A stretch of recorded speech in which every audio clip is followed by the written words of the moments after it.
makosana apo mukasalama ochepa kuti timu ya Malawi Scorchers aphwasamule timu ya Zambia aja amene mazitchula zonena kuti Makopa Queens khalatu kuli battle makamaka masamba mchezo mwankhani okhuzana ndi game imeneyi yomwe pamene tikuyankhula pano kwangosala 1 hour 7 minutes kuti game imeneyi yambike. Battle yaketu inali ya masamba mchezo magazi aku Zambia mapeja aku Zambia mabwata osati masewera akubwatiratu magazi aku Malawi imenenso magazi aku Malawi samayimva unalito kwa gaza magazi amene game ndithu anayibonyera kuti inaona kuti battle imeneyi inapitatu mpaka na mbali ya mauniversity kuchoka pamene ma MC pamene kuti ma master of ceremony unali nkhani ya ma AD Zambia to akavumbulusa Malawi akubwata Chingerezi emaziwa kale kuti ina ndithu Chingerezi chimawapeta mawabalasa osati masewera kunali tukuvumbulusa akanema amene Malawi amaoneka kuzonera kuti akuchapa Chingerezi mano chikwapalasa osati masewera inali ndithu serious battle pakati magaya aku Zambia komanso magaya aku Malawi nkhani yake ikuyambiratu game imeneyi of course ikati kuiona kuti ikha ikuyenda motani for sure ndi chikhopeti mwa Scorchers idawaphwasamula magazi amene wakutengeranso ndi mmene akhala akupangira perform magemu amene akhala kusewera group C mene matimu amene ali pachampira amene wakumenyedwa tsiku la Morocco mu AFCON. Of course tikatengera ndi mmene game aseweredwa kumeneko group C imo paja timu ya Malawi Scorchers amenyako magemu angapo. Game yamba anamenya ndi timu ya Nigeria amene anaifafanta zigoli zitatu ziwiri kuchoka pamenepo Scorchers anasamenyanso ndi timu ya Egypt imeneyo ya Egypt versus Scorchers. Egypt inaponthedwanso kumeneko 3-1 imene Makopa Queens iwaso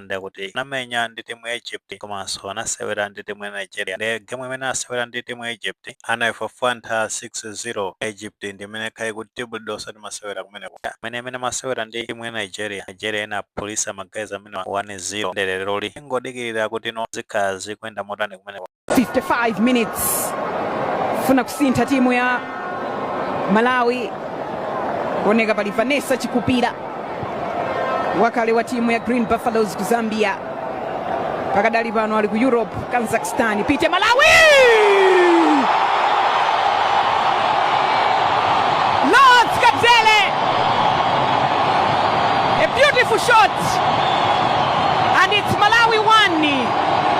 Zambia nil. Manje nanele ose kwena kufuafuatidwa magazi amene imwene ankuleka kuchita mwano fatoma Zambians mayankhula mokhuta kwambiri ate kumazanena zonena kuti Malawi ndi province ya dziko la Zambia akaphulisa pamene papa mwina akhala kupereka ulembo dziko la Malawi. Ayi mmene monkhani zake ndi mmene zikuyendera nkhani ya battle imene aliko mmasamba mchezo ikuoneka ndithu kuti yazizirako pang'ono pano maso ali pa 10 o'clock pano pamene matimu amene akhale akukankha chikopa daonese kuti kasuli ndani imene ndithu nkhani zake ziyendere kumeneko. Hoyiniwo ngafunira zabwino zonse Scorchers amene akachita zotchakuka pa ground afuafuwa nthato magazi amene wa Zambia andino magazi kumeneko Tabitha Chawenga ndi anzanu nonse kumeneko lero ndi support yonse ya Malawi and ufuna zabwino zonse ndi mutachita bwino mpange qualify knockout stages pena kuti kuma quarter finals amene ayi mmene monkhani zake ni mmene zikuyendera mausana zote mukuonapo bwanji pamenepo ngamakapa nkhani okhuza ndi battle imene anga magaya amene wa Zambia ngati nyumwise ngati kulengeranso ndi mmene tikusewerera pa ground tiuzeni maganizo anu mu comment section mano tikamapereka tikumbukireso kulemekeza maganizo anzathu ngati sinapange subscribe channel ya Fox Maya News 18 titawanga subscribe ndicho ngati nkhani zambiri zamachitika ndero lifira wake kozikhala kosavuta.